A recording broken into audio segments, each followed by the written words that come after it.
FR1 lecture 52 start करते हैं। अच्छा जी, कल के लेक्चर में ये एंड पे थोड़ी सी बात हुई थी, कोशिश करके इसको देख लेते हैं, ठीक है। नज़र नहीं आ रहा तो जिन्होंने जी वहाँ सही नज़र आ रहा है, थोड़ा पॉज कीजिएगा एक मिनट। अच्छा जी, आप ध्यान से सुने, खामोशी से प्लीज़। कल करेक्शन ऑफ एरर्स को कंक्लूड किया था और उसके अलावा ये बात शुरू की थी हमने इश्यूएंस ऑफ शेयर कैपिटल पे, ठीक है जी। पहले मुझे बता दें कि करेक्शन ऑफ एरर में जो दो बच्चे आए थे उन्होंने तो कहा हमें कोई मसला नहीं आया सवालों के अंदर, तो मैंने जो मुझे लगा दो एडजस्टमेंट डिस्कस होनी चाहिए वो हमने कर ली थी। वो दो एडजस्टमेंट्स कौन कौन सी थी? एक 15 के अंदर मैंने थर्ड डिस्कस की थी और 16 के अंदर मैंने एडजस्टमेंट नंबर 1 डिस्कस कर दी थी। 16 में तो मेरे ख्याल में और कोई भी नहीं होनी, लेकिन 15 के अंदर एक दो बच्चे कह रहे हैं कि हमें मसला आ रहा है, तो ज़रा वो भी बता दें पहले, उसके बाद पे वापस चलते हैं अपने IS1 की तरफ। एडजस्टमेंट नंबर 4, एडजस्टमेंट 4 है a subtotal of 49 was carried forward in sale day book as 94। तो सेल ज़्यादा रिकॉर्ड हो गई थी, सेल ज़्यादा रिकॉर्ड हो गई थी। अब सोल्यूशन के अंदर बच्चों को मसला इसमें आ रहा है कि एंट्री तो ठीक है हमारे मतलब की हो गई नंबर 4, ये सेल को डेबिट करके सस्पेंस को क्रेडिट कर दिया। भाई जो होती है ना ये कास्टिंग एरर्स होते हैं, ठीक है, टोटल्स के जो एरर होते हैं इनको हमने इम्पैक्ट इनका सस्पेंस में ही डालना होता है, ठीक है। वैसे भी उसने ये कहा था एंड पे, अगर आप आखिरी लाइन पढ़ें तो वो कहता है जी पीरियोडिक इन्वेंट्री मेथड्स जो है वो यूज़ हो रहा है, ठीक है, और control accounts are not maintain for debtors and creditors. इसका मतलब ये है कि वो जो आपने बुक्स ऑफ प्राइम एंट्री का जो टॉपिक पढ़ा था ना, जिसमें आप कहते थे कि जी सेल डे बुक का एक बार टोटल होगा और वो टोटल उठाकर ले जाएंगे हम डेटर कंट्रोल में, वो काम नहीं होता। सेल डे बुक में एंट्री पड़ती रहती है और साथ साथ फिर जाहिर सी बात है इंडिविजुअल डेटर्स में ही जाता होगा। तो फिर ये जो खास तौर पे जब कंट्रोल अकाउंट्स मेंटेन ना हो रहे हों और इस तरह का कास्टिंग एरर आ जाए, किस तरह का कि सेल डे बुक का जो टोटल था, सब टोटल जो था, एक सफ़े पे 49,000 लिखा था टोटल, अगले सफ़े पे वो लिखते हुए, जाहिर है ऐसे थोड़ा ही होता है कि वो एक ही सफ़े के ऊपर सारी सेल्स आ जाए बिजनेस की, तो बहुत सारी सेल्स होती हैं, तो हंड्रेड्स ऑफ सेल्स जो हैं वो कई बिजनेसेस की हो रही होती हैं दिन के अंदर ही। तो जो एक पेज का सब टोटल था वो 49 बनता था, वो 49 लिखा एंड पे लिखा हुआ था, अकाउंटेंट ने अगले सफ़े पे लिखते हुए उसको गलती से 94 लिख दिया। अब इसका ये कतन मतलब नहीं है कि डेटर्स को भी इसका इम्पैक्ट पड़ा, ठीक है ना। तो बस सादा सी बात है, सेल्स ही ओवरस्टेट हुई पड़ी है, सेल्स ही 45,000 से बढ़ गई। सेल्स किससे बढ़ गई जी? 45,000, ये फर्क 45 ही बनता है ना। अब हमने सेल्स को करना है कम, तो सेल्स कम करना, सेल की नेचर क्रेडिट है, कम करने के लिए क्या कर देंगे? डेबिट। अब सेल्स को डेबिट कर दिया, अब क्या डेटर को क्रेडिट करेंगे? नहीं भाई, जिस बारे में खामोश है वो तो सही हुआ पड़ा है। यानी कि एक चीज डेटर को हिट कर ही नहीं रही थी तो हम उसको तो नहीं कर सकते, तो मजबूरन फिर हमने क्या एंट्री कर दी? सेल्स को डेबिट करके सस्पेंस अकाउंट को क्रेडिट कर दिया, एडजस्टमेंट नंबर 4, ठीक है। ये बात तो किसी हद तक समझ भी आती थी। अब एक प्रॉब्लम ये आई कि सेल 45 से डेबिट हो रही है, मतलब कम हो रही है एडजस्टमेंट नंबर 4 के अंदर, और जब हम ग्रॉस प्रॉफिट करेक्ट करने की तरफ जाते हैं, ग्रॉस प्रॉफिट करेक्शन की तरफ, तो एडजस्टमेंट 4 का जो इंपैक्ट है उसमें सेल जो ओवरस्टेट हुई है उसको सही करने के लिए 45 से कम करना चाहिए था, यहाँ पे गलती से 15 लिखा हुआ है।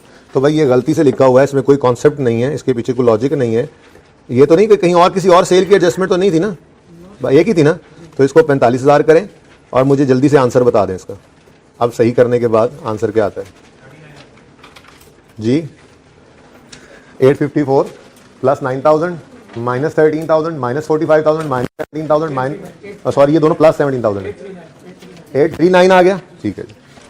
अब बहरहाल इसको मैं देख लेता हूं, हो सकता है सवाल के अंदर कहीं मिस्टेक हो, लेकिन जो सवाल इस वक्त मौजूद है सामने उसमें 45,000 से ही सेल ओवरस्टेट हुई है ना, तो जब उसको सही करना है, सेल्स को 45,000 से डेबिट करना है, तो सेल का कम होना प्रॉफिट को कम करेगा, और जितने से सेल ने कम होना है उतने से प्रॉफिट ने कम होना है। तो भाई इसको 869 की बजाय 839 कर ले, ठीक है जी। बहरहाल इसको मैं चेक कर लेता हूं, ये सब्जेक्ट टू चेकिंग है। अगर सवाल में ही कोई मसला हो गया था, सवाल में कोई फिगर गलत दिखी गई है, तो मैं इसको बाद में सही कर दूंगा। इस वक्त जो क्वेश्चन मौजूद है आपके सामने उस हिसाब से 45,000 की ही एडजस्टमेंट थी और 45,000 यहाँ पर माइनस होना था, और ये ग्रॉस प्रॉफिट 839 जाना चाहिए, ठीक है, ओके।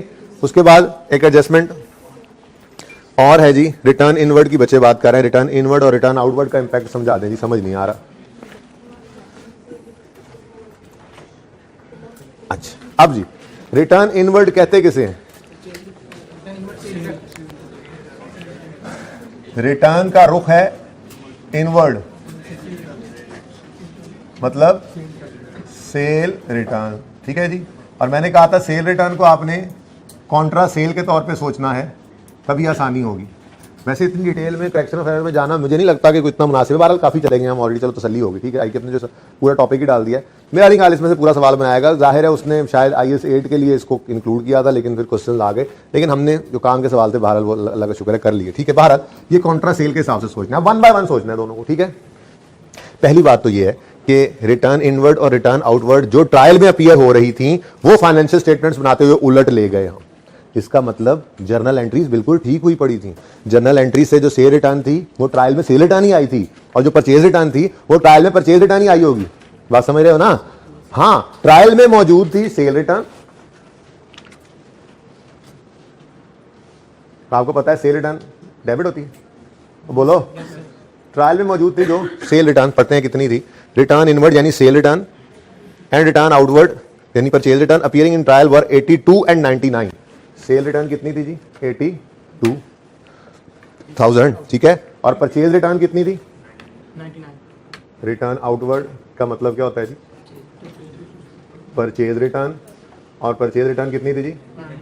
99। ठीक है, अच्छा अब सेल रिटर्न ट्रायल में नजर आ रही है 82 और परचेज रिटर्न ट्रायल में नजर आ रही है 99। ये ट्रायल में अपीयर कर रही थी, ये मतलब कि जर्नल एंट्री तो कोई नहीं होनी ना, जर्नल एंट्री से होकर ही ये लेजर बन के क्लोजिंग ट्रायल में आए थे ना। यहां तक तो कहानी थी बिल्कुल ठीक। अब जब इस ट्रायल से फाइनेंशियल स्टेटमेंट्स बनी तो इनकम स्टेटमेंट में सेल्स जो थी उनमें से लेस होना चाहिए था 82। ठीक है ना, यानी सेल्स को हमने 82 से कम करना था। ध्यान से देखना, सेल को 82 से कम करना था क्योंकि सेल रिटर्न कितनी थी? 82, लेकिन गलती से हम सेल को कम किससे कर गए? अब सेल 99 से कम हुई जबकि कम होनी चाहिए थी 82 से, तो मतलब सेल्स को बढ़ाना पड़ेगा। सेल रिटर्न 99 पे रिकॉर्ड हुई या नहीं हुई? बोलो, गलत हुआ। सेल रिटर्न को 82 पर लाना है, 99 से 82 पर लाना है, बोलो लाना है कि नहीं लाना? तो सेल रिटर्न को क्या करना है? कम। सेल रिटर्न मैंने कहा था कॉन्ट्रा सेल सोचना है, सेल रिटर्न का कम होना सेल का बढ़ना होता है, तो सेल को बढ़ाएंगे इसके डिफरेंस से। ये तो आसान बात है, यहां से भी समझ सकते हैं।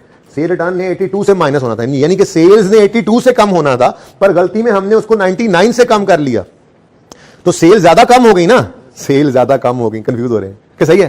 सेल 82 से कम करनी थी, 99 से कम कर गए, तो अब थोड़ा सा बढ़ाना पड़ेगा। कितना बढ़ाना पड़ेगा? तो 17 से सेल्स बढ़ जाएंगी, सेल्स 17 से बढ़ जाएंगी। मैं नहीं कहता कि सेल रिटर्न को क्या करना है, हम पहुंच गए कंक्लूजन पे। ऐसे सोचना है तो ऐसे सोच लो, ज्यादा आसान मुझे तो ये लग रहा है। वैसे ज्यादा आसान क्या लग रहा है? चलो ये भी लिखा है, ठीक है, ये भी लिखा है। ज्यादा आसान क्या लग रहा है? सेल रिटर्न 82 थी, गलती से रिकॉर्ड होगी नहीं, जैसे सिखाया था आपको टाइमोथी वाले सवाल के अंदर, ठीक है ना, उसूल बताया था कि हमेशा इसको कॉन्ट्रा सोचना है। ठीक है, अब बताओ सेल रिटर्न कितनी थी? 82, गलती से कितनी रिकॉर्ड हो गई? 99, तो सेल रिटर्न ज्यादा रिकॉर्ड हो गई है। बोलो, सेल रिटर्न ज्यादा रिकॉर्ड हुई है कि नहीं हुई? Yes sir. क्या बस देखो, ट्रायल में सेल रिटर्न 82 थी और ट्रायल में परचेज रिटर्न 99 थी। आप कह रहे हो कि पता नहीं क्या हुआ, क्योंकि आपने सवाल घर पे किया नहीं हुआ, मसला ये है। ठीक है ना, अब एडजस्टमेंट पूरी पढ़ते हैं। रिटर्न, सेल रिटर्न और purchase return appearing in trial were 82 and 99 respectively. Trial में ये इतनी आ रही थी। आगे कहता है while preparing financial statements the amount of sale return was shown as purchase return and vice versa. ठीक है, तो ट्रायल में चीजें ठीक थी, वहां से जब ट्रायल से जब इनकम स्टेटमेंट बनी तो वहां पे इनको उलट ले लिया। ठीक है ना, तो ये मुश्किल तरीका था सोचने का, लेकिन मैंने कहा ऐसे भी समझ तो आ ही जाती है। ठीक है ना, आसान तरीका वो जो सिखाया हुआ है। ठीक है ना, हमने प्रॉफिट पे इंपैक्ट लेना है। ओके, अब सेल रिटर्न होनी कितनी चाहिए थी? 82, गलती से इसको कितना ले लिया? 99, तो सेल रिटर्न ज्यादा हो गई। अब करेक्शन के अंदर सेल रिटर्न को क्या करना है? कम। सेल रिटर्न को क्या करना है? और मैंने कहा था सेल रिटर्न कॉन्ट्रा सेल है, तो सेल रिटर्न का कम होना सेल का बढ़ना है, तो इसका मतलब सेल बढ़ जाएगी, यानी सेल रिटर्न को हमने किया कम। कितने से? जरा डिफरेंस बताओ। 17 से, जिसका इंपैक्ट क्या पड़ा? सेल रिटर्न कॉन्ट्रा सेल है, मतलब डायरेक्ट मत सोचो, हमेशा प्रॉफिट पे डायरेक्ट सोचोगे ना फंस जाओगे। सीधी बात है भाई, सेल रिटर्न का क्या करना है? कम। सेल रिटर्न को क्या करना है? कम। सेल रिटर्न का कम होना दरअसल सेल का बढ़ना है, तो सेल 17 से बढ़ गई, और सेल का बढ़ना प्रॉफिट को बढ़ाएगा, तो 17 से एंट्री क्यों? एंट्री नहीं होनी, इधर देखो, इसकी एंट्री होनी है, इसकी एंट्री क्यों नहीं होनी? ट्रायल में कह रहे ट्रायल में ये विगत अपीयर हो रही थी, वहां से इनकम स्टेटमेंट में उलट ले गए ना। अब मैंने सिर्फ सेल रिटर्न फिलहाल बताया। ठीक है, तो आए हम सोल्यूशन में और हमने देखा एडजस्टमेंट कौन सी है? ये एडजस्टमेंट 5 को हम देखते हैं तो वहां कहते हैं जी नो एंट्री। समझ आता है क्यों नहीं एंट्री हो रही? यहां पे नो एंट्री की समझ आ रही है? बोलो। अच्छा, अब इंपैक्ट की बात करें तो मैंने सिर्फ सेल रिटर्न का फिलहाल इंपैक्ट बताया है, उससे प्रॉफिट क्या हो जाएगा, कितने से चेक करते हैं जाके। सेल ये रिटर्न इनवर्ड परचेज रिटर्न होती है, ठीक है ना, ऐसा ही है, सही कर देते हैं इसको, सेल रिटर्न लिख देते हैं ब्रैकेट में, आपको समझ आए। रिटर्न का रुख इनवर्ड, तो कौन सी return, sale return, sale return, ठीक है जी। सेल रिटर्न ओवरस्टेट हो गई ना, बोलो कितने से, 17 से, तो उसका इंपैक्ट क्या पड़ा एडजस्टमेंट में, देखो सेल रिटर्न को हमने जब सही किया तो उससे प्रॉफिट बढ़ गया है। अब 17 से जीपी ऐड हो रहा है, जीपी में 17 ऐड हो रहा है, यहां पे प्रूफ करके तो आए। सेल रिटर्न 82 होनी थी, फिर सुनो आखिरी बात, 82 होनी थी, गलती से कितनी ले ली, 99, सेल रिटर्न ज्यादा ले ली। ये आसान है, यहां से समझना मुश्किल काम है, ठीक है ना। तो आई वुड सजेस्ट, जैसे समझाया था वैसे, सेल रिटर्न अगर ज्यादा हो गई, ओवरस्टेट हो गई, तो सही करने के लिए क्या करोगे, कम। कितने से कम करोगे, 17 से। सेल रिटर्न का कम होना कभी भी प्रॉफिट पे डायरेक्ट मत सोचो, फंस जाओगे। कॉन्ट्रा सेल है, बस इतना सोचो, सेल रिटर्न समझ तो आती है ना, 17 से कम करना है, हमने ओवरस्टेटेड थी, 17 से सेल रिटर्न को किया कम। सेल रिटर्न का कम होना दरअसल सेल का बढ़ना है, तो सेल बढ़ जाएगी 17 से, और सेल का बढ़ना अब आसान हो गया काम, प्रॉफिट का बढ़ना है। तो इसलिए आपको नजर आ रहा है रिटर्न इनवर्ड, यानी सेल रिटर्न जो ओवरस्टेटेड थी 17 से जब सही किया तो उसने प्रॉफिट को बढ़ा दिया, ठीक हो गया, डन। अगली बात भी यहीं भी देख लेते हैं।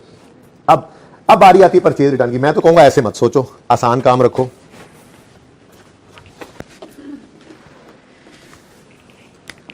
जैसे सेल रिटर्न 82 थी और 99 कर दी, ऐसे ही परचेज रिटर्न 99 थी, गलती से 82 ले गए।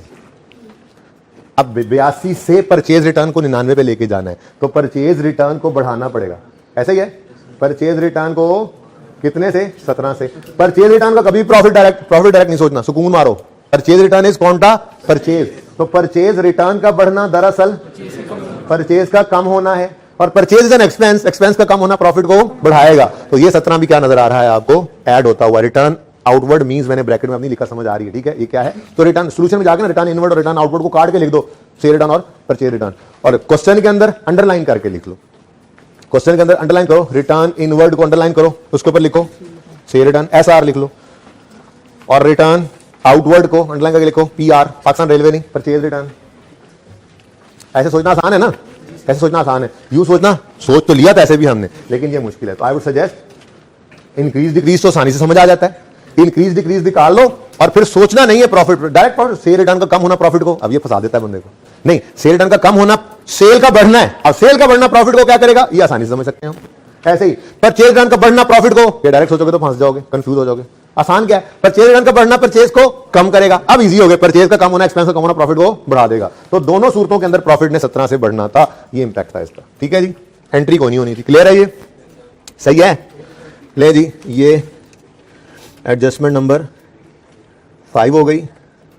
और कौन सी एडजस्टमेंट अभी डिस्कस किया आपके साथ, 4 भी होगी, अच्छा चलो। और कौन सी चाहिए, हाँ सही है, सारा सवाल करा लो। ये जिन्होंने सवाल नहीं ना किया हुआ, असल में वो सवाल कर रहे हैं। अच्छा जी, नेक्स्ट नंबर 6 हो गई थी, 7 में भाई साहब कह रहे हैं कि बता दें जी, 7 भी बता दें, ठीक है जी, सुन लें, बस रेक्टिफिकेशन नहीं कर लें, फिर रहने दें आइए समान। मैं ऐसे इतनी देर तक तस्वीर निकालता रहा हूं, यही कर लेते फिर। As we started using an inventory item as office machine, क्या अपनी इन्वेंट्री में पड़ी हुई चीज़ अपने दफ्तर में इस्तेमाल कर सकते हैं, बिल्कुल कर सकते हैं भाई।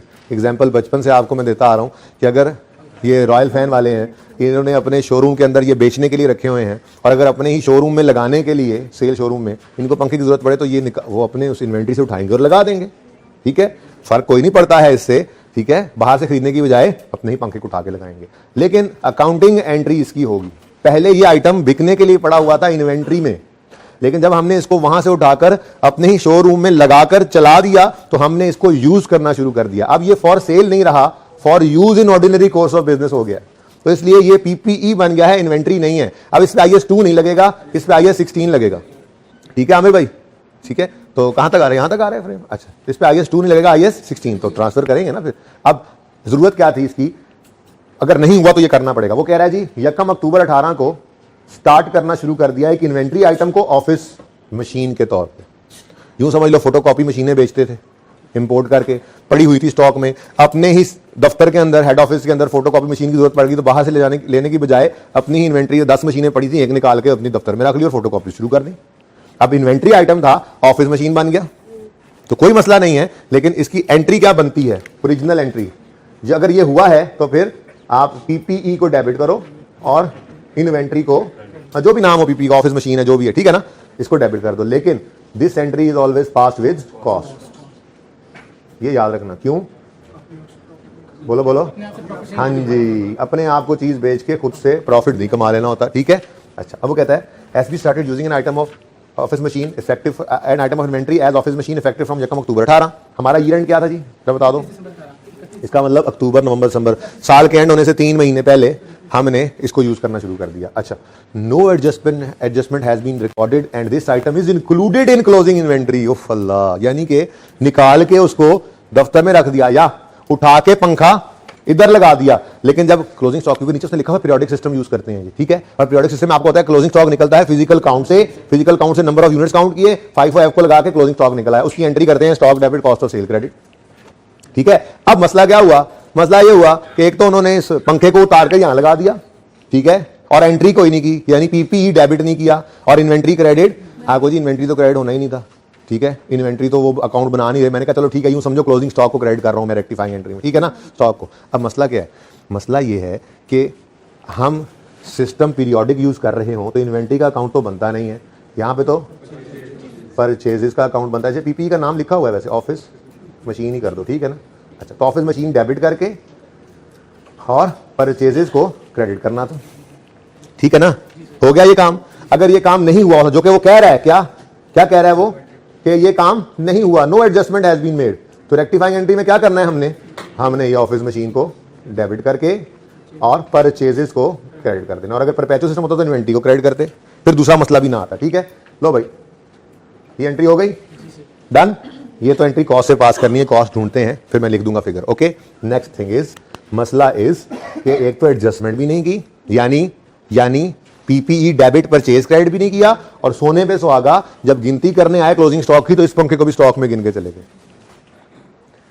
अब एक मसला तो ये था क्या कि ये एंट्री नहीं हुई, तो ये तो कर लेंगे, कोई मसला नहीं, लेकिन उससे ऊपर बड़ा मसला क्या आया कि क्लोजिंग स्टॉक की गिनती में भी ये स्टॉक शामिल हो गया, शामिल हुआ तो वैल्यू भी निकल आई, वैल्यू निकली तो stock debit cost of cell credit की एंट्री में भी ये चला गया, तो इसका मतलब इसका तो डुअल इंपैक्ट हो गया, ठीक है। अब क्लोजिंग स्टॉक भी ज्यादा हुआ पड़ा है इसी अमाउंट से, तो उस क्लोजिंग स्टॉक को कम करना है, तो क्लोजिंग स्टॉक को कम करने की एंट्री क्या करनी चाहिए हमें, क्लोजिंग स्टॉक कम करना है ना, एसेट है, एसेट को कम करना है तो डेबिट, और दूसरा इंपैक्ट कॉस्ट ऑफ सेल को डाल दो, ठीक है। अब देखते हैं को वैल्यू शैल्यू भी गिवन है या नहीं। The cost and selling price of this item was 145 and 182, 145 को इग्नोर करेंगे कॉस्ट को, और सेलिंग प्राइस से एंट्री करेंगे, सेलिंग प्राइस इन्वेंट्री आइटम था ना, ये एंट्री हमेशा कॉस्ट से पास करनी है, तो 182 को इग्नोर करना है, 145 को कंसिडर करना है, तो ऑफिस मशीन 145 से डेबिट करनी थी और परचेजेस को क्रेडिट करना था।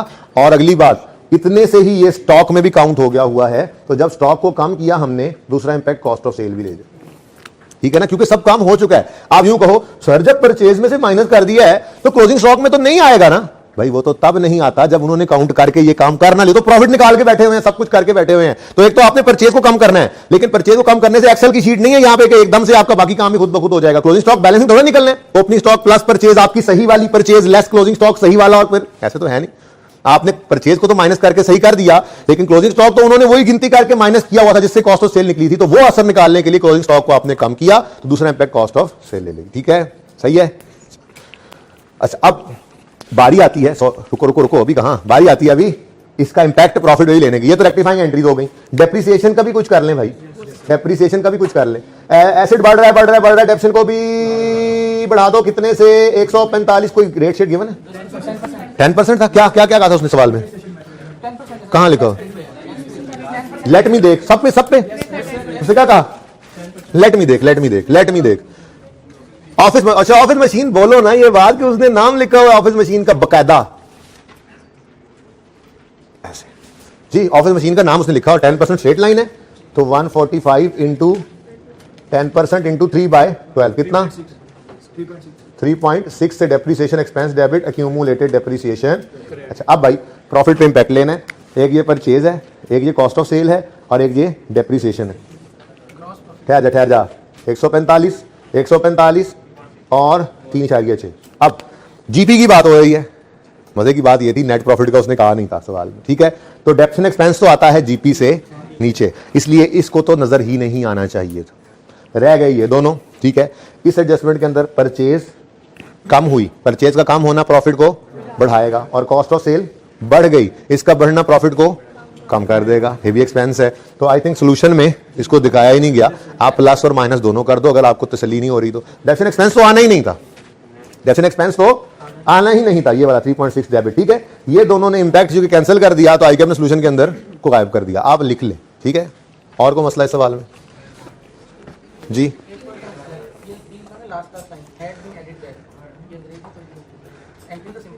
चलो बस कर दो, अब इसको एक दो फिर देख लेना,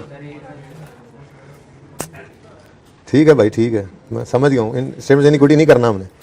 another office machine costing 270 with the carrying value of 127 on यकम जनवरी 18। हमारा ईयर एंड क्या है? 31 दिसंबर 18, ठीक है जी।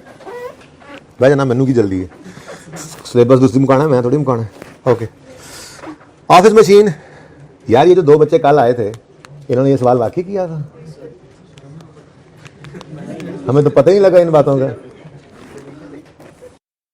Another office machine costing 2,70,000 with a carrying value of 1,27,200 as on यकम जनवरी 18 was disposed of on यकम सितंबर 18। 8 महीने बाद बिका है, 8 महीने 31,000, यकम सितंबर है ना, सितंबर अक्टूबर नवंबर दिसंबर, ये 4 महीने हमारे पास नहीं रहा था ये, ठीक है ना। अच्छा, the sale proceeds were credited to accumulated depreciation account and whole depreciation was provided, whole year's depreciation was provided on machine। हाँ भाई, क्या मसला है इसमें?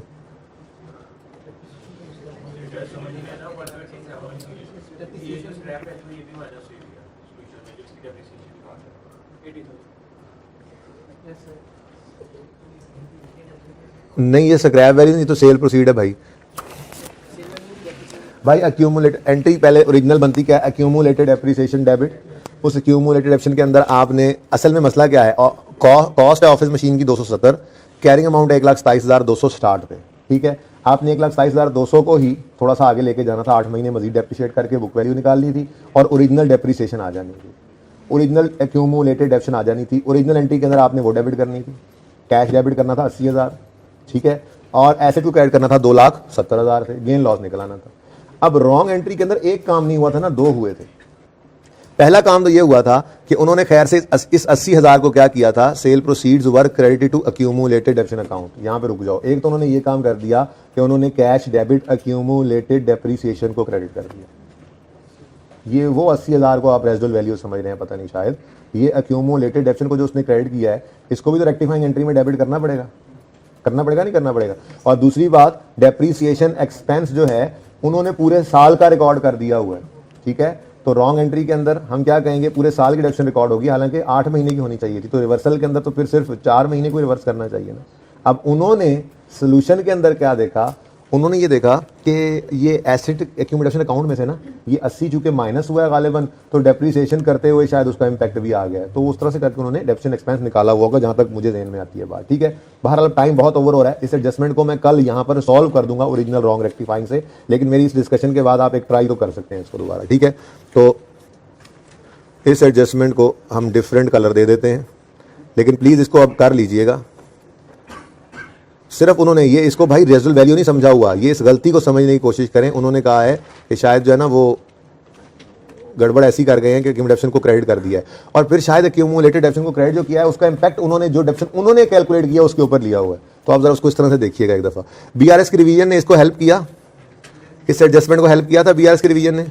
अनप्रेजेंटेड चेक्स याद आ रहे थे, इनके अंदर कुछ पड़े हैं जो कि अभी जो है वो इशू कर दिए हैं, 30 अप्रैल 18 को किए थे, तो देखना पड़ना था हमने कि ये टाइम बार्ड तो नहीं हो गए। टाइम बार्ड याद है थोड़े थोड़े, 6 महीने से ज़्यादा किसी चेक की उम्र तो रिवर्स कर देते हैं। मैंने डिसऑनर को आपको रिवाइज करा दिया था सवाल के अंदर, टाइम बार्ड की भी वही एंट्री होती थी, ठीक है।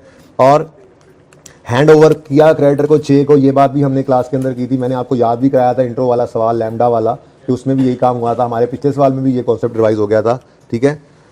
मेरे ख्याल में इससे फ़ायदा ही हो गया था बीआरएस की रिवीजन से, ठीक है जी। एडजस्टमेंट 8 को एक नज़र देख लीजिएगा, बहुत ज़्यादा देर हो रही है। जीटा में और कोई मसला नहीं आया। नलतर को ट्राई किया किसी ने किया, प्लीज़ अब इसको आज कर लीजिएगा। कल इनकी पेंडेंसीज, लेकिन कल इतना टाइम नहीं लगाऊंगा मैं, कल 15 मिनट से ज़्यादा मैं नहीं लगाऊंगा इस पर, कोशिश मेरी यही होगी। लेकिन आप लोगों को ज़्यादा मसाइल हुए इन दोनों सवालों में, यानी जीटा तो क्लियर है ना, सीबी की एडजस्टमेंट 8 ट्राई करके आनी है अच्छे तरीके से, ठीक है। हो सकता है हो ही जाए, आप मुझे कल ये खुशखबरी सुनाओ, चलो ये तो जान छुड़ गई। फिर नलतर को मैं डिस्कस करूंगा, जो एडजस्टमेंट्स उसमें मसला करेंगी सिर्फ उनको सवाल जो है शायद ये मैं सारा ना करवाऊँ, शायद करवा भी दूँ, लेकिन हो सकता है कि वो स्टेप्स में करवाऊँ, कि आपको बेस बता दूँ कि जी ये तरीका था, ये करना था, चलो एक और ट्राई कर लो, ताकि हम statement of changes in equity जो नया टॉपिक है उसको भी साथ साथ चलाते जरूर हैं, ठीक है। अच्छा जी, कल हमने स्टेटमेंट चेंज इक्विटी का टॉपिक शुरू किया था, लेकिन statement of changes in equity नहीं शुरू किया था बनाना, ठीक है ना। बल्कि मैंने आपको इश्यूएंस ऑफ शेयर कैपिटल का कॉन्सेप्ट दिया था, ठीक है। ये तस्वीर देखें और ये तस्वीर देखें, कौन सी बेहतर है? ये कुछ बेहतर है, चले ओके, अपने अपने मोबाइल में ओपन कर लें, मैं पढ़ देता हूँ। इश्यूएंस और शेयर कैपिटल हमने बात की थी, एट पार भी हो सकता है, एट प्रीमियम भी हो सकता है और एट डिस्काउंट भी, ठीक है। अगर एट पार है यानी 10 रुपये फेस वैल्यू, मैंने कहा था पाकिस्तान में एक शेयर की फेस वैल्यू 10 रुपये होती है, अगर 10 रुपये वाला शेयर 10 रुपये में ही दिया है तो ये तो बेसिक्स वाली एंट्री हो गई, कैश डेबिट कैपिटल क्रेडिट। बस हम FAR 1 के अंदर इसको क्या कह देते हैं, शेयर कैपिटल। तो कैश डेबिट कैपिटल क्रेडिट यानी share capital credit, simple entry.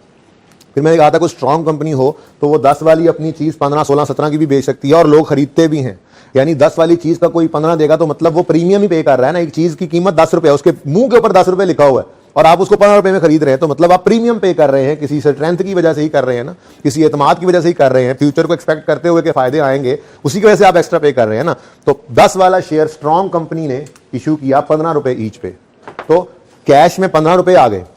अगर आप एक शेयर की ही बात करें, ठीक है ना, जबानी अगर देखें तो कैश में तो 15 रुपये आ गए, लेकिन शेयर कैपिटल का उसूल क्या है, उसमें हमेशा फेस वैल्यू नहीं क्रेडिट होना है। तो अगर 15 रुपये भी कैश में डेबिट हुए, शेयर कैपिटल में तो 10 ही क्रेडिट हुए, तो बाकी 5 शेयर प्रीमियम में क्रेडिट होंगे, जो कि मैंने आपको बताया था इक्विटी में शेयर कैपिटल के बाद हमें नजर आया करेगा, ठीक है। और लास्ट था एक बेचारी वीक सी कंपनी जो है, वो 10 रुपये, जिस शेयर के मुंह पे 10 रुपये लिखे हुए हैं, वो उसी को 8 रुपये में बेचने पर मजबूर है कि चलो 8 तो आ जाए यार, काम तो शुरू करें, खैर है, उन्होंने थोड़ा डिस्काउंट लगा दिया होगा। तो 10 वाली चीज़ 8 में बेच रहे हैं, तो कैश तो 8 रुपये आया, लेकिन शेयर कैपिटल का उसूल क्या है, उसको क्रेडिट हमेशा 10 से करना है, ठीक है। तो फिर 2 रुपये का हमने क्या अलाउ कर दिया, डिस्काउंट, जो कि प्रॉफिट एंड लॉस में एक्सपेंस बनेगा। तो सादा बात मुझे अब जेहन में आ रहा है कि शेयर्स, चलो बहरहाल ये सिखाना भी तो था, नंबर ऑफ शेयर्स रुपीज से मल्टीप्लाई होते हैं, लेकिन अगर सादा बात करें ना 1 मिनट के अंदर, तो मैं समझता हूं एक ही शेयर इशू कर लेते हैं हम थोड़ी देर के लिए, ठीक है। एक शेयर 10 रुपये वाला 10 रुपये में इशू किया, तो एंट्री होगी cash debit share capital credit 10 से, कैश डेबिट 10 से, शेयर कैपिटल क्रेडिट 10 से। एक ही शेयर इशू किया 10 वाला 15 में कर दिया, तो कैश डेबिट 15 से, शेयर कैपिटल क्रेडिट 10 से उसूल, और 5 शेयर प्रीमियम में क्रेडिट। 10 वाला शेयर एक ही इशू किया 8 में कर दिया, तो कैश तो आया 8, लेकिन शेयर कैपिटल क्रेडिट हुआ 10, तो 2 रुपए का डेबिट एक्सपेंस हो जाएगा, डिस्काउंट एक्सपेंस, ठीक है जी। ये है issuance of share capital, basic concept. अब इस बात को आगे बढ़ाते हैं, ठीक है, लेकिन इस बात को आगे बढ़ाने से पहले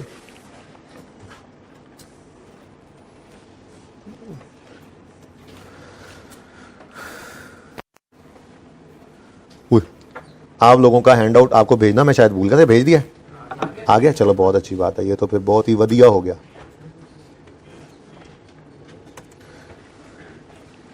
ये क्वेश्चन इंशाल्लाह हम करेंगे, लेकिन थोड़ी देर में। फिलहाल पहले मैं डिविडेंड की कुछ डिस्कशन करना चाहूंगा, बहुत ही इंपॉर्टेंट डिस्कशन है। ये क्वेश्चन पूरा हो ना हो, ये तो कल पूरा हो जाएगा, कोई मसला नहीं है। मसला होगा अगर डिस्कशन आपको समझ ना आए, जो कि बड़ी आसान डिस्कशन है, लेकिन इंटरेस्ट लूज हो गया तो आसान नहीं रहेगी। इंपॉर्टेंट बहुत है, क्योंकि इस डिस्कशन ने, इस टॉपिक के अंदर आपको मैंने इसको सिखाना है, ठीक है। फिर इस डिस्कशन ने कैरी फॉरवर्ड होते रहना है, इसने कैश फ्लो के टॉपिक में भी आना है, डिस्कशन में यूज़ होना है डिविडेंड की। फिर इसने IAS 8 के अंदर भी अब आना है, अब तो IAS 8 भी आ चुका है। फिर इस डिस्कशन ने आगे जो है वो देखते हैं कहाँ कहाँ आना है, ठीक है ना। तो बहरहाल डिविडेंड की डिस्कशन फिलहाल इन 3 टॉपिक्स के अंदर तो बड़े ज़ोर और शोर से आ जाएगी, ठीक है। SOCI के अंदर यूज़ होगी, फिर इसी तरह से IAS 8 के अंदर भी यूज़ होगी, और कैश फ्लो के टॉपिक में भी यूज़ होगी, ठीक है, सही है ना। इसलिए इस डिस्कशन को बड़े ध्यान से, बड़े इत्मीनान से हमने समझना है, सुनना है, ठीक है। डिविडेंड होता क्या है, वो जो बचपन में आपने सीखा था ना, ओनर पैसे निकाल कर घर ले जाता है, एक ओनर होता था जिसको ड्राइंग कहते थे, ठीक है। कंपनी के केस में hundreds of thousands of owners आ जाते हैं, तो ड्राइंग्स को डिविडेंड का नाम दिया जाता है यही डिस्ट्रीब्यूशन ऑफ प्रॉफिट्स, ठीक है ना। जो रेजिडुअल प्रॉफिट बचता है ना, सारे खर्चे निकालने के बाद जो नेट प्रॉफिट बचता है, उसमें से अगर कोई चीज ओनर्स को बांट दी जाए तो वो क्या है, खड़े हो जाओ ना, थोड़ी देर खड़े हो जाओ, वो क्या है, डिविडेंड। मैं लोरी सुना रहा हूं तुम्हें, हैं? अच्छा खड़े रहो थोड़ी देर। अच्छा, तो डिविडेंड क्या है जी, यूं समझे ड्राइंग्स, ठीक है। ओनर अकेला होता था, पैसे निकाल के घर ले जाता था, वो ड्राइंग्स थी। ये ओनर ढेर सारे हैं, ये भी बिजनेस से पैसे निकाल ही रहे हैं, बस उसका नाम बदल के क्या कर दिया हमने, डिविडेंड। जैसे शेयर्स का, कैपिटल का नाम बदल के क्या कर दिया था, शेयर कैपिटल, और प्रॉफिट जो वहां ऐड होते थे उनको अलग करके क्या नाम दे दिया था, रिटेन्ड अर्निंग्स। ऐसे ही ड्राइंग्स का बदल के नाम क्या कर दिया, डिविडेंड, ठीक है। अच्छा बैठ जाओ। अब dividend is distribution of profits, ऐसे ही है।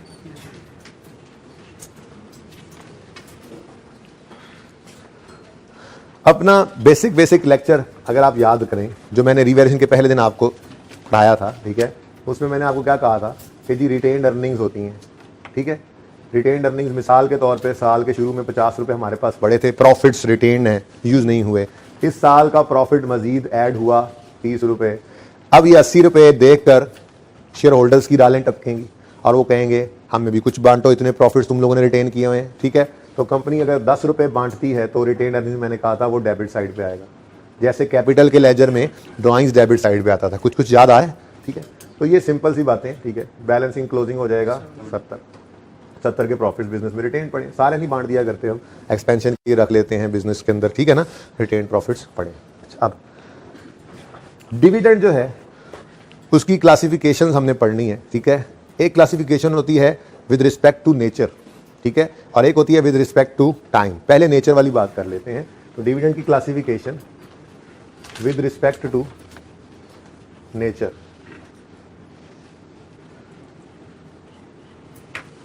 जी, दो तरह के डिविडेंड होते हैं, दो तरह के डिविडेंड होते हैं, टाइप्स ऑफ डिविडेंड है। डिविडेंड की टाइप्स हैं, types of dividend with respect to nature. तो मैंने कहा जी दो तरह के डिविडेंड, दो तरह के, एक कैश डिविडेंड और दूसरा बोनस डिविडेंड।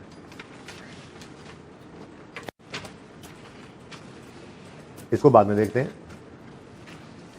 कैश डिविडेंड की बात करते हैं, बड़े ध्यान से देखना, इतना आसान काम निकलेगा अगर ध्यान से देखोगे कि आपको लग पता नहीं जाएगा, मजा आएगा, ठीक है जी, लग पता को नहीं जाएगा। डिविडेंड है भाई, in the form of cash है। मैं कहता हूँ छोड़ो यार डिविडेंड क्या होता है, छोड़ो इसको, बेसिक इंट्रो वाली एंट्री को मुझे बताओ। ओनर घर पैसे ले गया निकाल के, क्या एंट्री करते थे, ड्राइंग्स डेबिट और कैश क्रेडिट, ठीक है जी, ये एंट्री होती थी।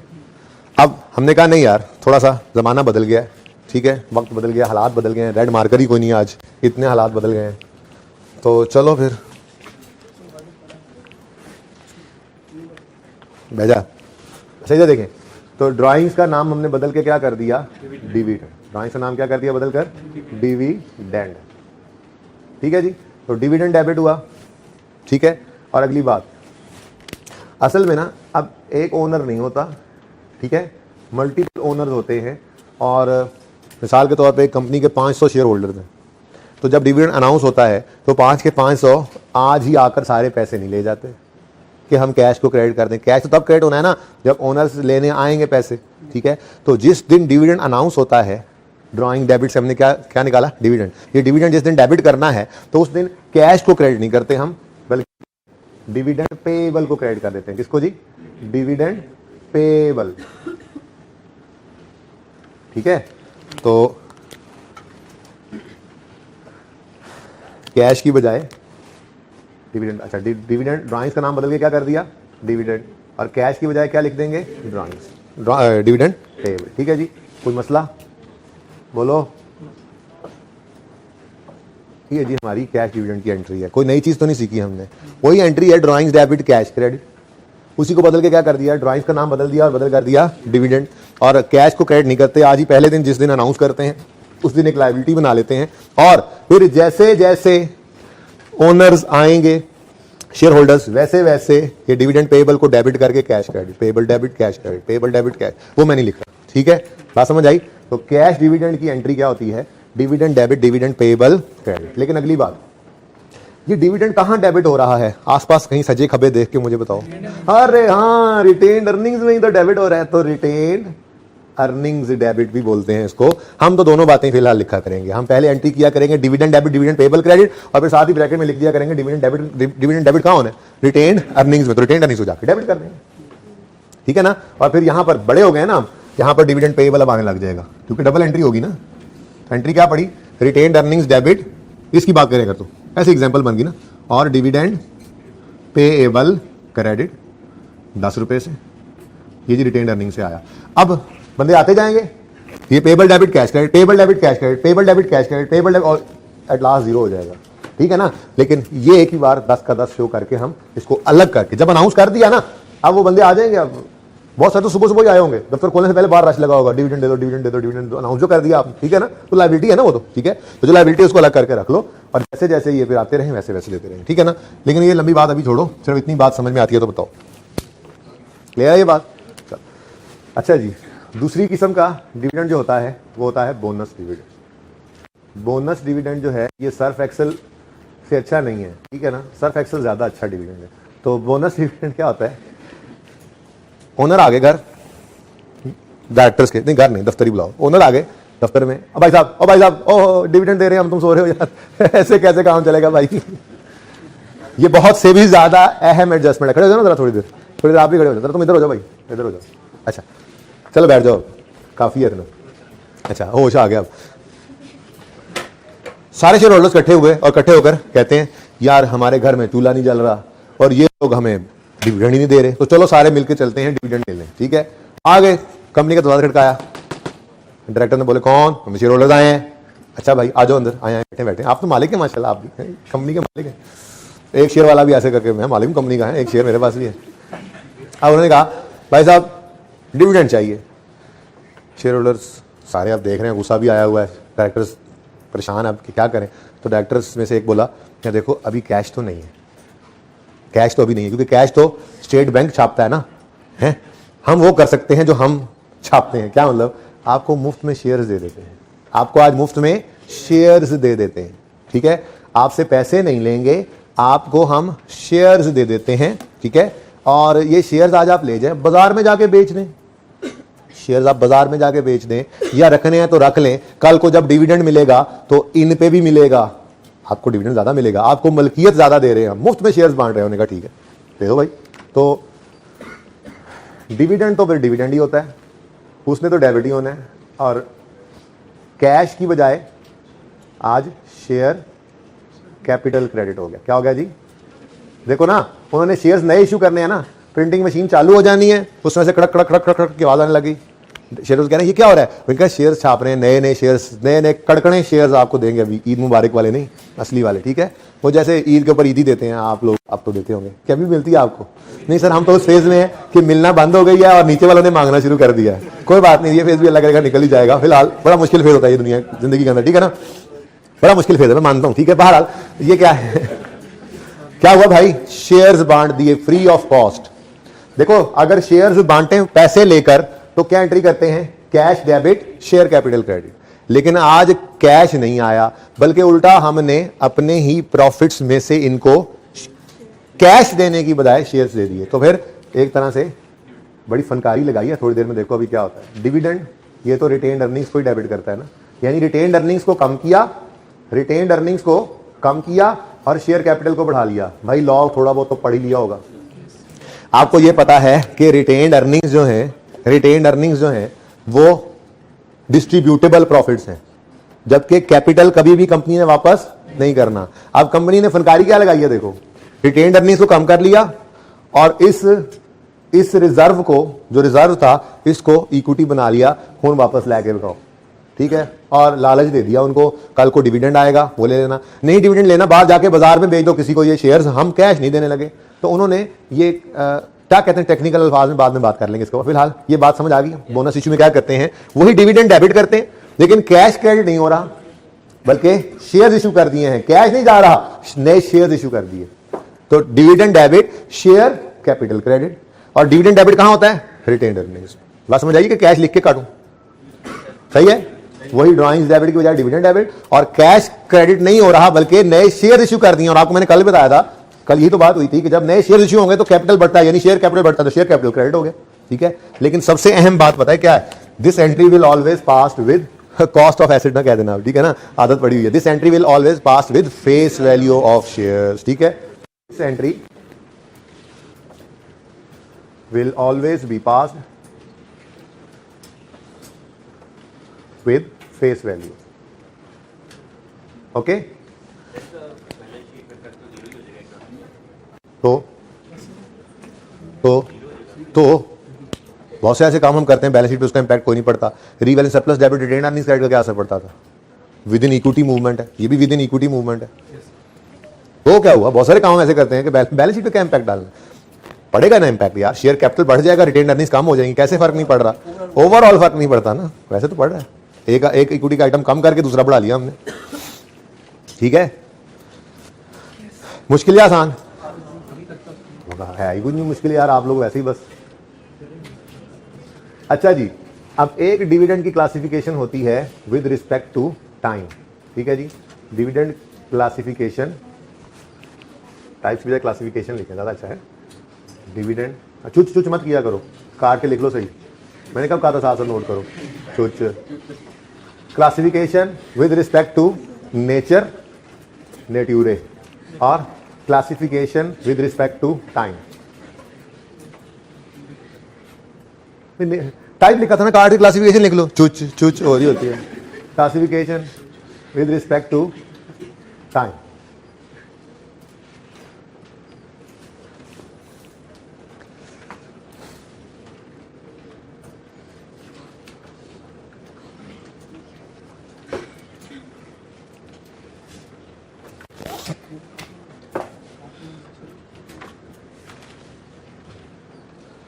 हमारा साल यकम जनवरी 19 को शुरू होता है जी और 31 दिसंबर 19 पे ख़त्म होता है। और ये जो साल होता है ना जी 31 दिसंबर 19 वाला, इसका जो प्रॉफिट्स हैं यानी कि प्रॉफिट एंड लॉस अकाउंट है वो 31 दिसंबर 19 की शाम को ही फाइनल नहीं हो जाता, ठीक है। जैसे मैं मिसाल के तौर पे आपको बताता हूँ कि जैसे हम ऑडिट पे जाते थे, ईयर एंड हमारा 30 जून है, तो 30 जून पर तो हमें कोई भी नहीं बुलाता था। क्या मतलब, ऑर्गेनाइजेशन खुद पहले महीना डेढ़ लगाती है और लगा के फाइनेंशियल स्टेटमेंट्स को तैयार करती है। बहुत सारी एडजस्टमेंट्स होने वाली होती हैं, सारा साल एंट्री होती रहती हैं, ट्रायल फिर एक्सट्रैक्ट करते हैं, कोई जो चीज़ें रही होती हैं उनको करते हैं तैयार, फाइनेंशियल स्टेटमेंट्स बनाते हैं। ये जिम्मेदारी है क्योंकि मैनेजमेंट की और दोस्त चार्ज विद गवर्नेंस की कि फाइनेंशियल स्टेटमेंट्स बनाएं, तो वो फाइनेंशियल स्टेटमेंट्स बनाने में महीना डेढ़ लगा देते हैं। फिर ऑडिटर को बुलाते हैं, अब ऑडिटर आता है, अब ऑडिटर आके महीना डेढ़ ऑडिटर उनको चेक करता है, ठीक है, और चेक करके बताता है कोई गलतियां हैं तो सही कर दो, और वो सही कर लेते हैं तो फिर ऑडिटर उनके ऊपर ऑडिट रिपोर्ट देता है, तो फाइनेंशियल स्टेटमेंट्स को फाइनल समझा जाता है और फिर उनको पब्लिश कराया जाता है और उनको वो 21 दिन वाले नोटिस के साथ अटैच करके भी भेजना होता है। आपको पता ही होगा कि लिस्टेड कंपनी जो हैं उनके ऊपर तो जिम्मेदारी है कि उन्होंने 120 दिन के अंदर 120 दिन 4 महीने के अंदर अंदर एजीएम करनी है, और 4 महीने के अंदर अंदर एजीएम करनी है तो उसका 21 दिन का नोटिस देना ज़रूरी है, यानी 3 महीने 9 दिन तक नोटिस भेजना ज़रूरी है। 3 महीने 9वें दिन फाइनेंशियल स्टेटमेंट्स ईयर एंड हो गया मिसाल के तौर पे, तो 31 दिसंबर पे, तो 3 महीने और 9 दिन के अंदर अंदर आखिरी डेट क्या होगी, 3 महीने और 9th डे नोटिस भेजना है सारे शेयर होल्डर्स को। 21 दिन का नोटिस ज़रूरी है। और अगली बात, उस नोटिस के साथ ऑडिटेड फाइनेंशियल स्टेटमेंट्स का लगाना भी ज़रूरी है। बात समझ रहे हो ना?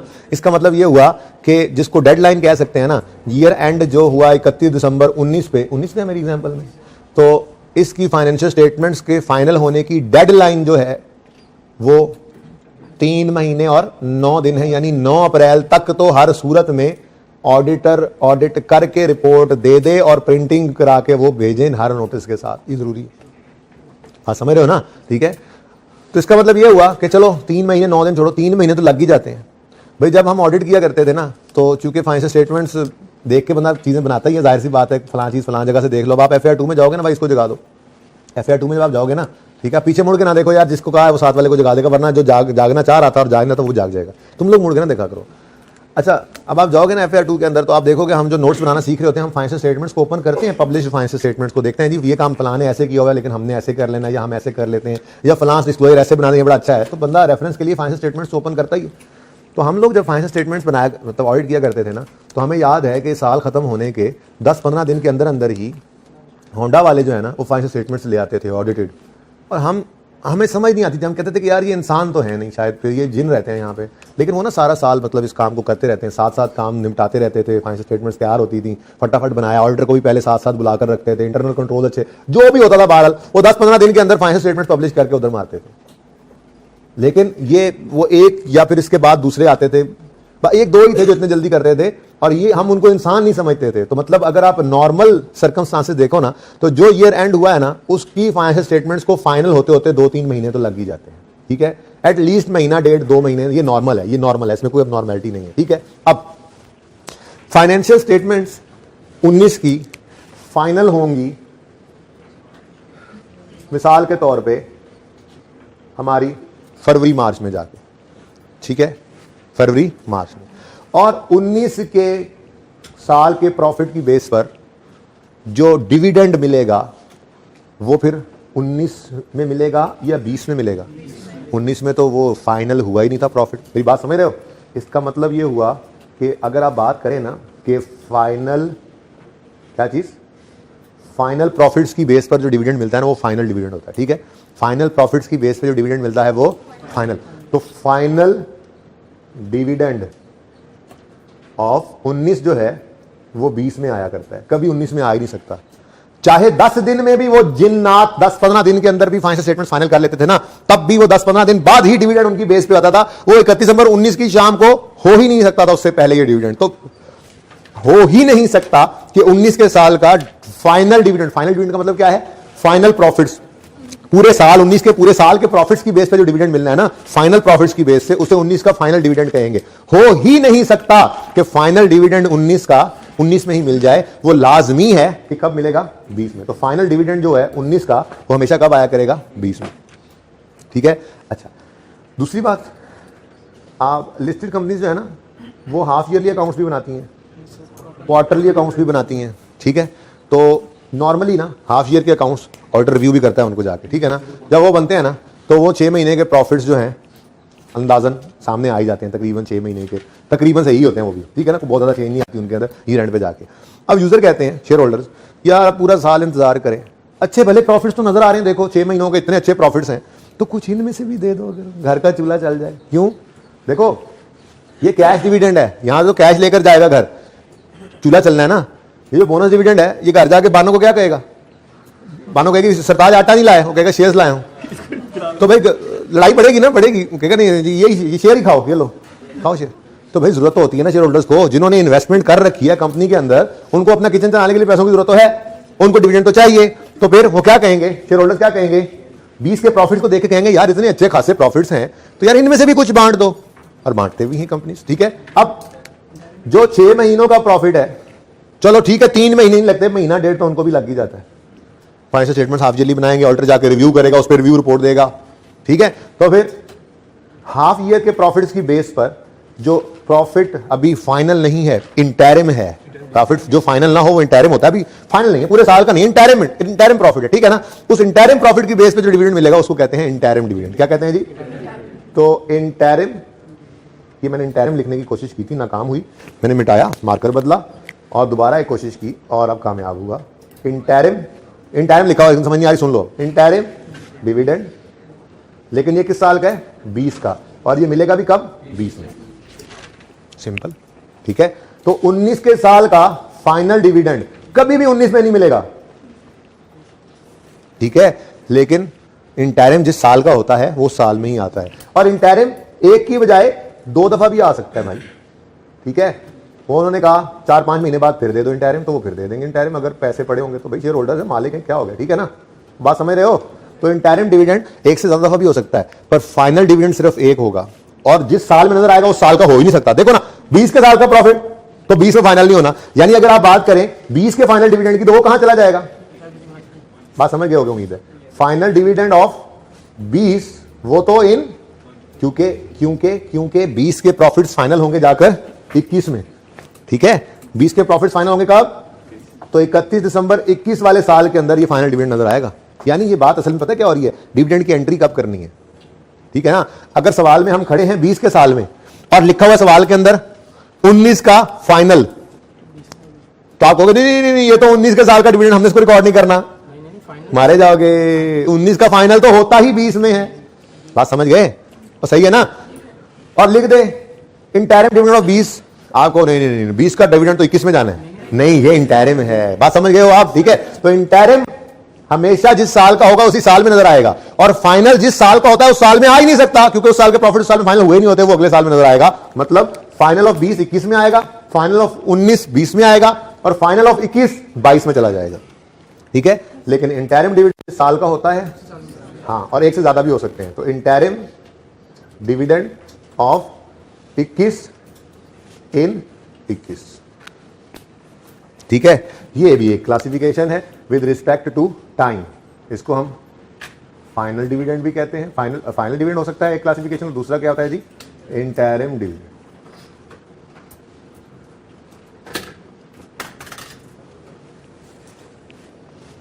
ठीक है, एग्जाम्पल के तौर पे मैं लिख रहा हूं फाइनल डिविडेंड मतलब ईजी, मैंने ईजी एग्जाम्पल बनाई।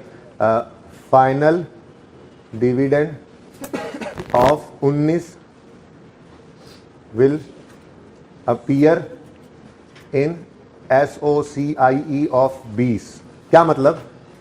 Journal entry is passed in 20। ठीक है, और जर्नल एंट्री कौन सी होगी? हो भाई, अगर कैश का है तो पहली वाली, अगर बोनस डिविडेंड है तो भाई ये बोनस कैश दोनों हो सकते हैं। ठीक है ना, journal entry is passed in 20। ठीक है ना, जर्नल एंट्री वो जो आप पीछे करके आए हैं। ठीक है, कैश डिविडेंड होगा तो dividend debit dividend payable credit, और अगर बोनस होगा तो dividend debit share capital credit.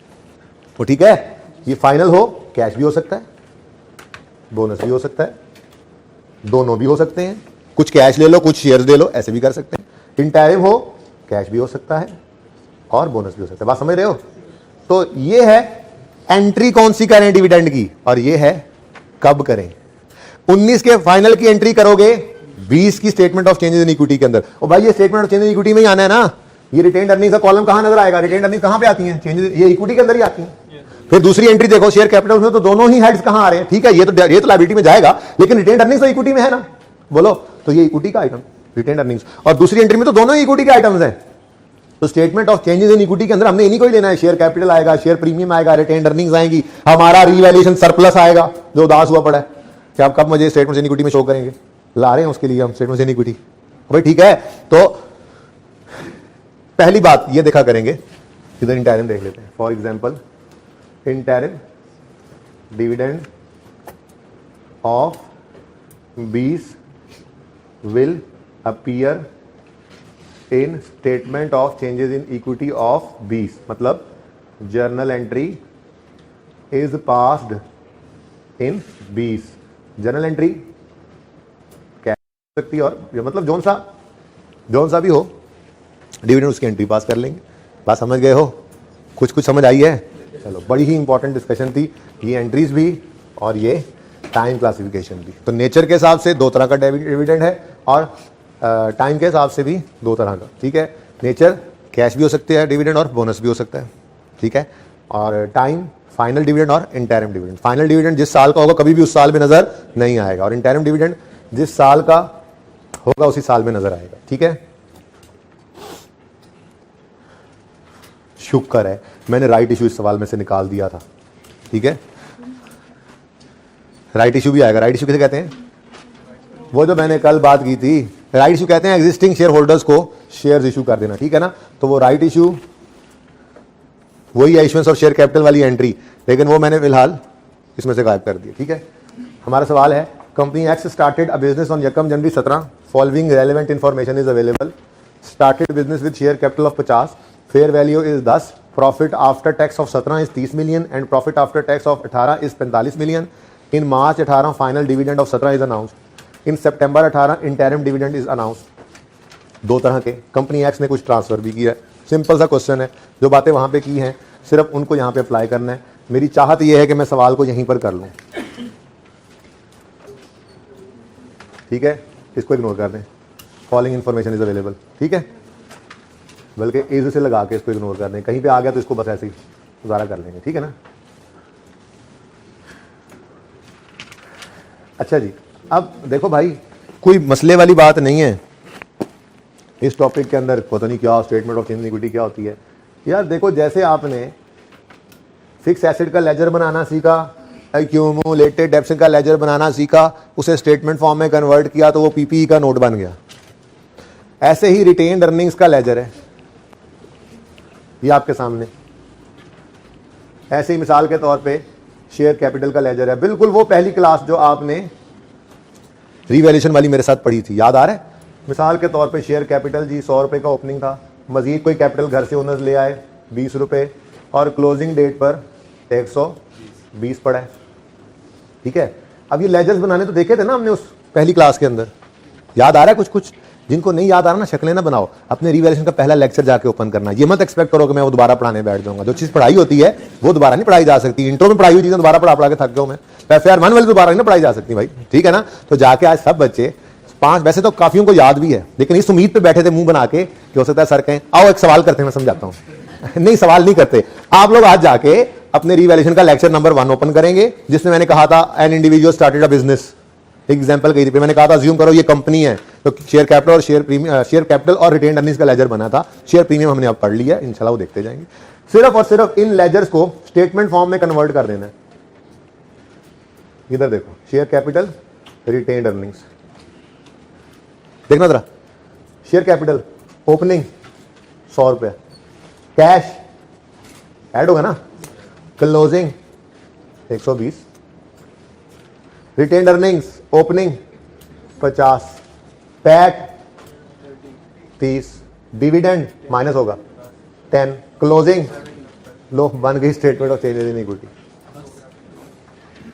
और क्या, और क्या, ये प्रॉफिट आफ्टर टैक्स है जी, पैट मैंने,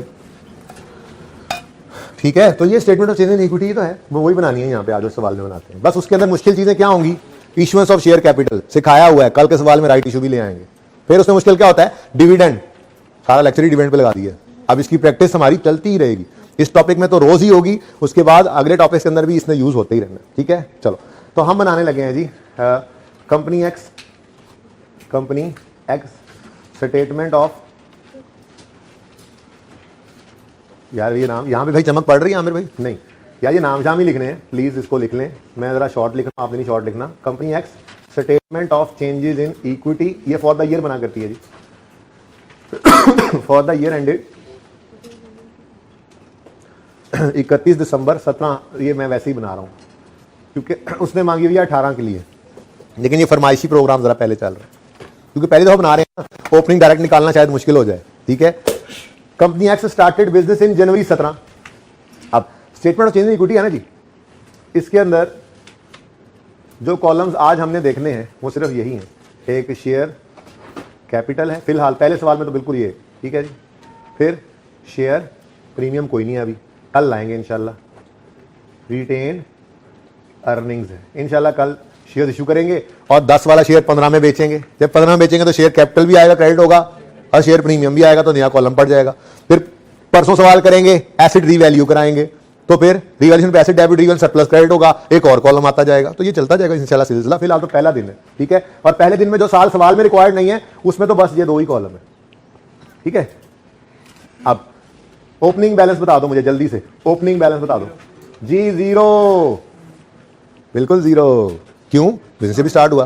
फिर 50 मिलियन से बिजनेस शुरू किया, मैं नहीं बना रहा लेजर, एंट्री बोलो, एंट्री बोलो, 50 मिलियन आया, एंट्री बोलो।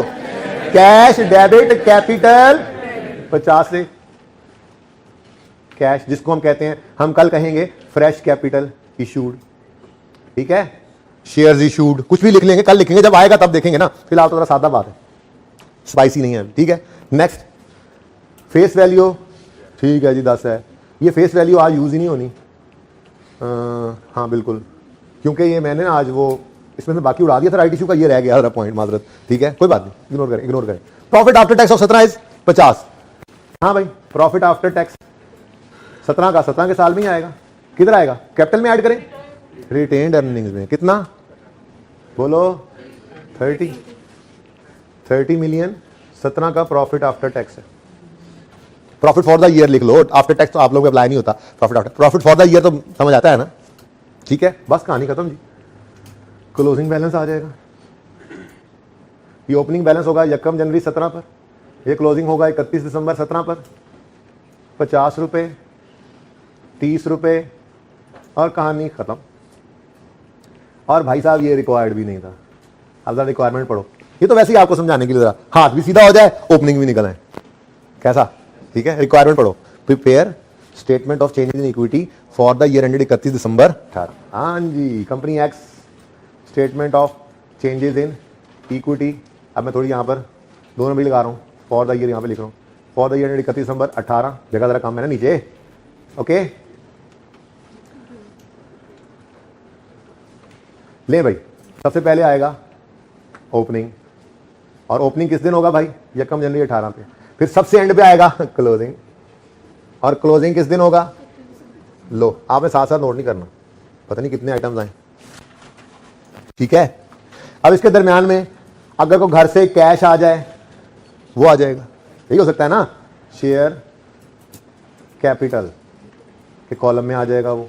जो बिजनेस प्रॉफिट्स कमाएगा वो भी रिटेन्ड अर्निंग्स में, जो बिजनेस बांटेगा डिविडेंड की फॉर्म में वो भी रिटेन्ड अर्निंग्स में, ठीक है जी। आगे देखते हैं कोई नई चीज ना आ जाए। अब सबसे पहले तो पिछले साल क्लोजिंग, इस साल ओपनिंग बनेंगे। वो मैंने कहा था जबानी क्या करना, थोड़ा सा कर ही लेते हैं, जरा प्रैक्टिस भी हो जाए। मुझे बताओ शेयर कैपिटल में ओपनिंग बैलेंस 18 के साल में कितना आ रहा है? सवाल में नॉर्मली गिवन होता है, नहीं तो हम निकालना सीखेंगे। अभी तो इब्तिदाई इश्क है ना भाई, ये तो 5-6 लेक्चर सिर्फ इसमें लगने हैं। फिर स्टेटमेंट ऑफ चेंज इक्विटी में 2-3 सवाल हम करेंगे IAS 8 में जाके भी, ठीक है। तो इसकी खूब प्रैक्टिस होगी इंशाल्लाह। आज तो पहला दिन है, तो चलना सीख रहे हैं इसमें, इसलिए बहुत बेसिक सा सवाल है। लेकिन बेसिक सवाल में राइट इशू के अलावा बेसिक बातें मैंने सारी कर दी हैं, खैर से फिर प्रैक्टिस ही करनी है हमने। सवालों को मुश्किल से मुश्किल करते जाना है। कल राइट इशू पढ़ने के बाद इसी सवाल में कल राइट इशू डाल दूंगा इंशाल्लाह, ठीक है ना, ताकि यहां तक ये रिवाइज हो क्विकली, और उसके बाद फिर आगे राइट इशू भी डाल के इसको कंप्लीट करेंगे, कंक्लूड करेंगे, और फिर कोई सवाल की तरफ मूव करेंगे, प्रैक्टिस सेट या पास पेपर या ICAP का क्वेश्चन बैंक, ओके। फिर ओपनिंग कितना है? 3rd। देन जी प्रॉफिट आफ्टर टैक्स यानी profit for the year of 18 कितना है? 45 मिलियन। ऊपर लिख लेना भाई, रुपीज इन मिलियन लिख लेना ऊपर। तो प्रॉफिट आफ्टर टैक्स लिखा हुआ सवाल में, मैं मजबूरन लिख रहा हूं प्रॉफिट फॉर द ईयर, ठीक है ना। प्रॉफिट आफ्टर टैक्स देखो 17 की चेंज इन इक्विटी में आया, 18 की चेंज इन इक्विटी में आ रहा है। कितना प्रॉफिट कमाया? इधर तो नहीं ना ऐड करना, ओके। अब जनाब इज्जत माफ, मार्च 18 में फाइनल डिविडेंड ऑफ 17 आया। ओ यार, 17 के डिविडेंड को 17 में लेना था, 17 के डिविडेंड को 17 में लेना था क्या? ये तो फाइनल डिविडेंड ऑफ 17 है, ये तो हो ही नहीं सकता कि 17 में आता, इसने तो आना ही 18 में था, ठीक है। तो 17 के साल में ही आना था। इधर हमने आके लिखा फाइनल डिविडेंड, और लिखो 17 कॉन्फिडेंस के साथ। क्यों? 17 है, 18 में ही आएगा भाई, 17 में तो हो ही नहीं सकता, ठीक है। हाँ, लेकिन आगे साथ ये भी बता दो है कौन सा? Cash dividend. कौन सा है जी? कैश डिविडेंड, ठीक है। तो कैश डिविडेंड, जरा तंग हो गया सवाल, फाइनल डिविडेंड को डिव लिख देता हूं मैं, फाइनल डिविडेंड ऑफ 17 है, और है भी कौन सा? कैश। उधर नहीं देखना, मुझे बताओ एंट्री क्या होती है कैश डिविडेंड की? Dividend debit, dividend payable. कुछ बच्चों ना यूं करके देख रहे हैं, उधर यूं करके, मुंह इधर ही है कि उस्ताद ने कहा इधर नहीं देखना, ऐसे ना करो। Dividend debit, dividend payable. अब यहां पर डिविडेंड डेबिट कहां पे होगा? Retained earnings. और डिविडेंड पेबल तो बैलेंस शीट में लायबिलिटीज में आता है, हम तो इक्विटी की बात कर रहे हैं इस वक्त। तो कैश डिविडेंड सिर्फ एक इंपैक्ट नजर आएगा यहां पे, और सही है ना। अच्छा, अब फिगर कितनी है? तो भाई जो कैपिटल है उस पर 15% लगेगा। आप कहोगे ये प्रॉफिट की डिस्ट्रीब्यूशन है, टाइम खत्म हो रहा है, कल प्रूव करूंगा इसको। बात सादा सी, वैसे सवाल पूरा कर लो, ये बता भी देता हूं, जरा मुझसे पूछ लेना अभी एंड पे कि क्या ये हम डिविडेंड की परसेंटेज को प्रॉफिट पे क्यों नहीं लगा रहे। मैंने क्या कहा? डिविडेंड की परसेंटेज को हमेशा शेयर कैपिटल के लेटेस्ट बैलेंस पे लगाएंगे, ठीक है। बहुत आसान सी लॉजिक है, लेकिन फिलहाल मैं सवाल पूरा करना चाह रहा हूं, ठीक है। 2 मिनट भी बोलूं ना तो समझ आ जाए, लेकिन नहीं बोल रहा, 2 मिनट भी इधर लगा दूं फिलहाल, ठीक है। फिलहाल सिर्फ उसूल समझो, उसूल है। उसूल क्या है? डिविडेंड, उसूल तो लिख लो। Dividend percentage is always applied on latest share capital balance. Dividend percentage is always applied on latest share capital balance.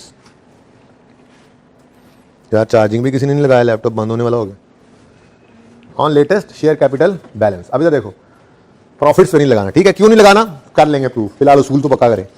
अब लेटेस्ट बैलेंस क्या है जी? 50 इंटू 15% कितना आता है? 7.5 की entry. Dividend debit, dividend payable, credit. लेकिन डिविडेंड का डेबिट कहां नजर आएगा? Retained earnings. और पेबल वो तो लाइबिलिटीज में होगा। हम तो बात कर रहे हैं statement of changes in equity, जिसमें शेयर कैपिटल आता है, रिटेन अर्निंग्स आती हैं, शेयर प्रीमियम आएगा, रिवन सरप्लस आएगा, जनरल रिजर्व्स आएंगे, लाइबिलिटी नहीं आएगी, इक्विटी। अब बस जाने का वक्त आ गया मेरा, तो दुनिया से भी शायद सबने जाना है। क्या हो गया, क्या हो गया, क्या हो गया? ऐसे कह सारा सेशन पूरा करा दो बस, विचार ना छड़ के जाना पावे, फिर जिधर मर्जी जाओ। हाँ ठीक है यार, चलो मैं अल्लाह से भाई, देखो दुनिया का निजाम किसी की वजह से रुकता नहीं है। अच्छा छोड़ो, पढ़ ले जरा, आगे बढ़ते हैं। इन सितंबर 18, टाइम कम है, इंटरिम डिविडेंड इज अनाउंस्ड। 18 में 18 का ही डिविडेंड आ गया? हाँ नहीं था। इंटरिम जो है कहता है जी 4% कैश है और 6% बोनस, सर्फ एक्सेल नहीं है, बोनस है। इधर देखो, interim div of 18, in 18, yes yes yes, interim है तो 18 का 18 में ही आएगा, ठीक है। अब दोनों ही हैं आज, कैश भी है, बोनस भी है। कैश 50 इंटू 4%, कितना आया? एंट्री तो वही होनी है भाई, बोलो, एंट्री तो वही होनी है। डिविडेंड डेबिट, डिविडेंड पेएबल, हमेशा एंट्री यही बोलेंगे, लेकिन डिविडेंड डेबिट कहां करते हैं? रिटेन्ड अर्निंग्स डेबिट मतलब माइनस, ठीक है। तो कितना भाई? 2, 4 नहीं कह रहा था कोई, 2। Dividend debit, dividend payable, credit. Next is bonus, bonus 50 into 6%, 3। तो बोनस की एंट्री सर्फ एक्सेल से अलग है, ये सर्फ एक्सेल है, ये बोनस है, ठीक है, ओके जी। अब बोनस शेयर्स की एंट्री बोलो। Dividend debit, share capital, credit. Dividend debit मतलब retained earnings debit, retained earning debit मतलब इक्विटी में हर चीज क्रेडिट नेचर की है, इस स्टेटमेंट में हर चीज क्रेडिट नेचर की है। तो डिविडेंड यानी डेबिट यानी retained earnings debit, retained earning debit मतलब रिटेन्ड अर्निंग्स को करो कम, और शेयर कैपिटल क्रेडिट मतलब शेयर कैपिटल को बढ़ाओ।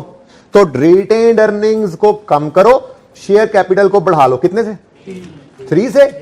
वाह वाह, ये तो दोनों जगह नजर आ रहा है, सुभान अल्लाह, सही है।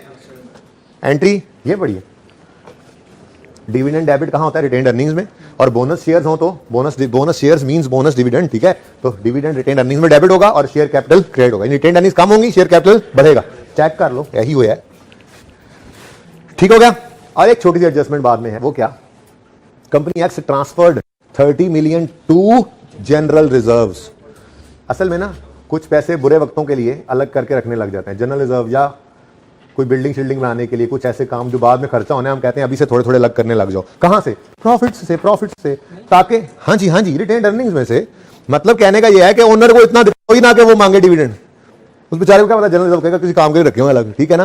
रिटेन्ड अर्निंग पड़े होंगे ना तो फौरन भागे भागे आएंगे, पैसे दो, ठीक है ना। तो यहां पर ज्यादा पैसे नजर आ रहे थे, उन्होंने कहा 30 मिलियन तो यहां से निकालो, 30 मिलियन को यहां से निकालो और यहां पे रख दो। अब किया कुछ नहीं है, सिर्फ यूजर को मिसगाइड नहीं किया, तो क्या लो, जान छुड़ा लिया हमने से, ठीक है ना, ताकि हम बिजनेस को बढ़ा सके ना। और बिजनेस को एक्सपेंड करने के लिए आपको होता है पैसे चाहिए होते हैं, सारा ही बांट देंगे तो बिजनेस तो फिर वहीं का वहीं रहेगा, कंपीट तो नहीं कर सकेंगे हम दुनिया से। तो ये 30 यहां से निकाले रिटेन्ड अर्निंग्स डेबिट और यहां पे रख दिए जनरल रिजर्व क्रेडिट।